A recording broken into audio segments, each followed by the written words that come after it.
안녕하세요. 배재대학교 홍보대사 김유민, 정채원입니다. 지금 이곳은 배재학당 역사박물관 앞인데요. 오늘 정말 특별한 분과 함께 배재학당 역사 탐방을 하려고 지금 이곳에 왔습니다. 여러분, 역사 강사 큰별쌤 최태성 선생님 모두 알고 계시죠? 오늘은 최태성 선생님과 함께 배재학당 역사 투어를 진행해 볼 건데요. 선생님 한번 모셔볼까요? 안녕하세요. 자, 여러분들, 역사는 최태성. 반갑습니다. 자, 오늘 배재대학교 홍보대사 여러분들과 함께 배재학당 역사박물관 투어를 진행하게 되는데요. 이곳은요, 정말 우리나라 신교육, 신문물의 발상지라고 할 수 있습니다. 오늘 이 배재학당 역사박물관에서 배재학당을 중심으로 해서요, 근대 역사 탐방을 시작해보도록 하겠습니다. 그럼 최태성 선생님과 함께 박물관 안으로 들어가 보도록 할게요. 네. 자, 이 뒤에 보이시는 이분이 바로 아펜젤로 선교사잖아요. 배재대학교에서는 어떻게 알고 계시나요? 개항 이후에 조선에서 활동하신 감리교의 선교사로 근대교육의 필요성을 느끼고 배재학당을 설립하신 분이라고 알고 있습니다. 오, 무슨 AI야? 아니, 학교 입학하면 그것부터 먼저 아세요? 배우세요? 저희 학교니까 알고 있어야죠. 우와, 역시 홍보대사 맞네요. 네, 맞습니다. 이 아펜젤로 선교사는요, 1885년 4월 5일 인천을 통해 가지고 우리나라에 처음 땅을 밟게 되는데요. 근데 그때가 갑신정변 직후라서 좀 이 상황이 어수선했어요. 그래서 다시 일본으로 가셨다가 7월 달에 재입국을 하시게 됩니다. 그리고 8월, 정확히 이제 8월 3일인데, 그때 혹시 스크랜튼 선교사는 혹시 알고 계시나요? 잘 모르겠어요. 또 남의 학교라고 또. 선생님이 알려주셨으면 좋겠어요. 네, 스크랜튼 선교사는 또 이화학당과 또 관련이 있는 그런 분인데, 그분의 어떤 집을 매입해가지고요, 방 2개를 하나로 이렇게 터가지고 교실을 만들어요. 자, 여기서 아주 역사적인 어떤 장면이 만들어집니다. 이 교실에서 이경락, 고영필, 이 두 학생에게 영어를 가르치거든요. 이게 바로 배재대학교, 배재고등학교, 배재중학교의 출발이라고 할 수 있는 배재학당의 효시가 되는 겁니다.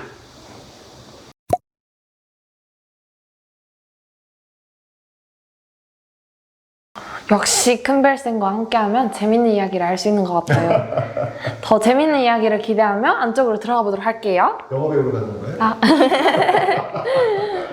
여기 보시면 배재학당 연역표가 나와 있어요. 오, 저기 지금 보면 알겠지만 이 배재학당의 출발이 몇 년도? 1885년도. 굳이 봐야 됩니까?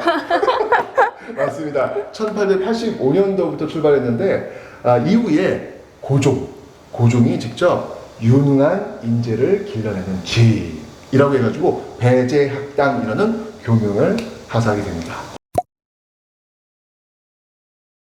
자, 특히요, 혹시 우리나라 최초의 근대적 공립학교 어딘지 혹시 아십니까? 유경공원? 오!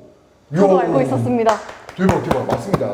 유경공원이 1894년에 문을 닫게 돼요. 그러면서 근대 교육의 어떤 그 성지가 또 이 배재학당 쪽으로 쫙 쏠리게 되면서 굉장히 큰 발전을 거듭하게 됩니다. 그런데 일제강점기로 들어서면서 이곳이 독립운동의 어떤 산실 이렇게 딱 지목되면서 조금 어려움을 겪기도 하죠.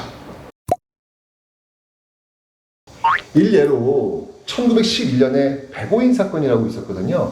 이 백오인 사건은 당시 독립운동단체였던 이 시민회 회원들을 잡아들이는 어떤 그런 사건이었는데, 여기 시민회 회원들 중에서 또 이 배재학당 출신들이 또 많은 거예요. 그러니까 이 일본이 눈에 불을 켜고 이 배재학당을 살펴볼 수밖에 없었던 것이죠. 그래서 여러 법령을 만들어가지고 이 사립학교에 대한 탄압을 가하게 됩니다.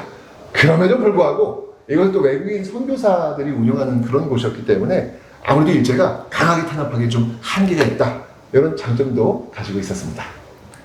그러면 배재학당 교명을 고종으로부터 하사받았는데 그 현판이 박물관에 전시되어 있다고 합니다. 현판이 여기 있다고요? 네. 오, 진짜요? 네. 너무 보고 싶은데요? 어디 그 있어요? 현판 지금 보러 한번 가보실까요? 그러니까 한번 가봅시다. 와, 어디? 저쪽. 오. 이거예요? 배재학당. 네, 지금 우리 뒤에 보이는 이 현판, 고종이 직접 하사하신 배재학당 이름이 적혀 있는데요. 딱 글씨를 보면은 뭔가 굵직굵직한 그 기상이 느껴지지 않습니까? 이유가 있습니다. 바로 저 현판을 쓰신 분이 누구냐면 정학교라는 분인데, 이분이요 조선말 최고의 명필로 유명하신 분이에요. 그러니까 엄청나게 글씨가 이렇게 멋있는 거예요. 그만큼 이 조선 정부가 배제학당을 얼마나 생각하고 배려했는지 그걸 단적으로 보여주는 근거라고 할 수 있겠습니다. 그러면 배제학당 출신 인물이 누구누구 있을까요? 혹시 최태성 선생님께서 알고 계신 배제학당 출신 인물 알 수 있을까요? 그걸 왜 나한테 직접 얘기하지? 가만히 있어봐. 훅 들어왔는데 한글학자 주시경, 그 다음이 독립협회의 서재필, 그리고 한국광복군의 지청천, 그리고 초대 대통령 이승만. 뭐 그래도 많죠. 네, 맞습니다. 저 옆쪽으로 가보시면 배제학당 출신 인물들을 정리해 놓은 공간이 따로 마련되어 있다고 합니다. 근데 왜 물어봤어요? 가서 보면 되지. 예습. 예수. 저희 그럼 그쪽으로 한번 가보실까요? 가보시죠. 정말 자랑스러운 선배님들을 모시고 있네요. 몇 분만 한번 좀 모셔보면, 먼저 주시경 선생님. 혹시 세종대왕한테 한글을 아시나요? 라고 물어보면 세종대왕께서는 어떤 리액션을 보이실 것 같아요? 안다라고. 그것이 무엇이냐? 라고 아마 그러실 거예요. 왜냐면 세종대왕은 훈민정음을 창제하셨지 한글이란 단어는 그때 사용하지 않았어요. 그 한글이란 단어를 처음으로 만드신 분이 바로 여러분들 선배님 주시경 선생님이십니다. 그리고 이제 또 이 서재필 선생님 같은 경우에는요, 잘 알죠? 그 문, 독립문, 독립협회. 자, 근대 어떤 시민운동의 어떤 선구자로서 이 개화문명을 앞장서서 인도했던, 알려주었던 그런 인물이 바로 서재필 선생이라고 볼 수 있고요. 또 누구를 한번 소개해주실까요? 여기 지청천 선생님. 지청천 선생님은 정말 우리나라 그 항일 독립운동의 산증인 같은 그런 분이었는데, 이분 이제 군인 출신입니다. 육군 무관학교에 이제 입교를 했는데요. 1907년에 대한민국의 군대가 해산당하잖아요, 일본에 의해서. 그래서 이후에 이제 조선 보병들은 작은 조직에 가담하다가 결국은 1909년에 그것마저도 없어지게 됩니다. 얼마나 속상했겠어요. 이때 이제 이 지청 선생님이 결심을 하죠. 그래, 호랑이를 잡으려면 호랑이 굴에 들어가야 된다. 그래서 일본으로 가시는 거예요. 갔는데 이게 1910년 결국 대한제국이 멸망하게 됩니다. 망하게 된 것이죠. 굉장히 낙담했을 텐데, 이때 이 지청천과 그와 함께 있었던 이 조선인 생도들이 아오야마 맹세라는 걸 하게 돼요. 그 맹세가 뭐였냐면, 그래, 나라 망했다. 그러면 우리가 이곳을 열심히 연습하고 경험해서 이걸 바탕으로 잃어버린 나라를 되찾자! 라는 그런 맹세를 하게 되죠.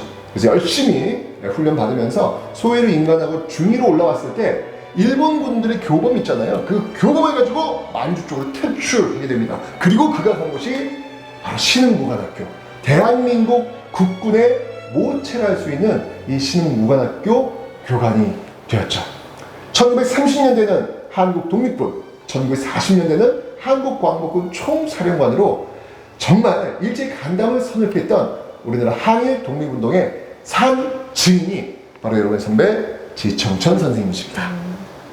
이러한 지청천 장군님의 일화를 비롯해서 여러 독립운동 등으로 인해 배제학당이 반일 투쟁에 대한 산실로 일제의 탄압을 받았다고 이해할 수 있는 거네요.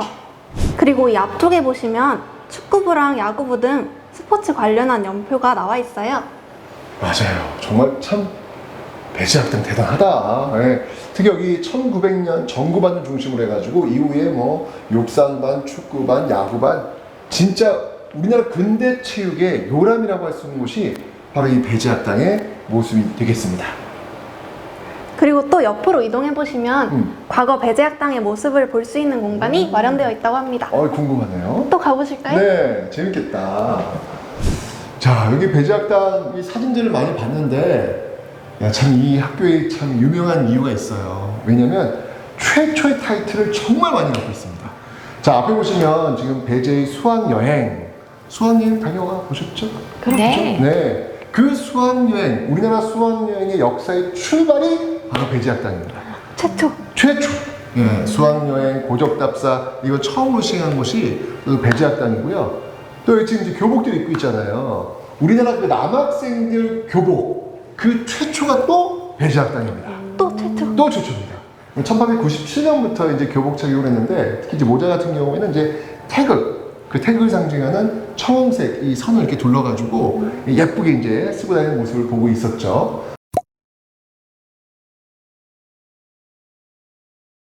이러한 역사부터 시작해 지금 저희가 현재 다니고 있는 배재대학교의 모습까지 나와 있는데요. 한번 보실까요? 구경시켜드리려고요? 아, 네. 이거 실제 다니고 있는 학교일 거 아니에요? 네, 맞아요. 어디서 공부해요? 저는 여기 국제교류. 국제교류. 어우, 좋다, 건물. 예술가. 예술관. 건물도 진짜 최첨단 현대식이네요. 와. 그럼 저희 지금 다니고 있는 배재대학교 모습까지 확인을 해봤는데 네. 그럼 다시 오프닝했던 장소로 나가서 마무리해볼까요? 자, 다시 오프닝을 시작한 박물관 앞으로 나왔는데요. 사실 이 건물에도 중요한 의미가 있습니다. 이 건물은 배재학당 동관으로 서울시 기념물 16호로 지정이 돼 있죠. 그 말 나온 김에 뭐 여기가 다 역사 흔적들이 많이 있는데 제가 재밌는 일을 하나 더 소개시켜 드릴까요? 큰별쌤 너무 궁금해요. 빨리 소개해주세요. 사실 바로 이 공간에서 우리나라 전국체전이 처음으로 열린 곳이에요. 언제였냐면 1920년. 자, 그럼 우리 홍보대사님 퀴즈 한번 내볼까요? 1920년이면 일제 통치정책 뭘까요? 문화통치. 문화통치. 오! 배재대학교 수준이 있네요. 맞습니다. 그 소위 문화통치 시기였죠. 그러면서 이제 일제가 뭐 조선인들의 뭐 체력 증진 뭐 이런 거 표방하면서 시작은 되었는데 원래는요 지금처럼 종합 경기 형태는 아니었고요. 배재고등보통학교 운동장에서 열렸던 그 중소규모 야구대회가 있었거든요. 그거를 전조선 야구대회라는 식으로 바꾸면서 이게 지금의 전국체전으로 이어지게 되었던 계기가 된 겁니다. 이렇게 이 공간에는요 정말 근현대사의 희로애락이 담뿍 담겨있는 그런 곳이라고 볼 수 있겠죠. 네, 정말 오늘 최태성 선생님과 함께 배재학당 역사박물관 투어를 진행해 보았는데요. 다양한 일화도 듣고 뜻깊었던 시간이었던 것 같습니다. 네, 정말 역사 그 자체예요. 이곳은요. 그곳에서 또 이렇게 배재대학교의 홍보대사님들과 함께 둘러볼 수 있어가지고 너무너무 좋았습니다. 저희도 선생님과 함께 촬영할 수 있어서 너무 반가웠고요. 우리 배재인 여러분들도 이런 배재학당의 역사에 자부심을 가지고 생활하셔도 될 것 같아요. 그럼 오늘 투어 여기서 마쳐보도록 할까요? 선생님 오늘 너무 감사드리고 나 벌써 가야 돼요? 좀 보고 싶은데 아쉽다. 어쩔 수 없어요. 또 불러주세요. 그럼 다시 한번 감사드리고 네. 저희 다 같이 마무리 인사할까요? 하나, 둘, 셋. 안녕.